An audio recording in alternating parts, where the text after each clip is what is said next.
যারা মাছ উৎপাদন করে আমাদের কাছে নিয়ে আসলো তাদের কথা আমাদের আর মনে থাকবে না। আজকের দিনটা তাদের মনে করিয়ে দেওয়ার জন্য। তারা কি প্রতিকূল অবস্থার মধ্যে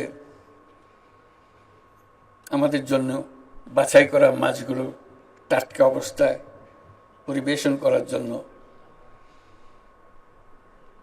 ব্যস্ত থাকে। একজনের কাহিনী তো শুনলাম তার নিজের মুখে পদক নেওয়ার আগে, সে মাছ বিক্রি করতে এসে গুলির সামনে পড়ে গেল। বেচারা সারা রাত এই মাছের পেছনে ছিল, কোথায় চট্টগ্রাম থেকে সে এখানে এসছে। এটা তো মাত্র একটা উদাহরণ। মাছ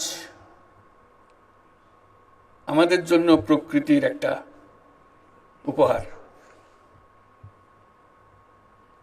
এটা কোনো আমরা কারখানাতে বানাই নাই,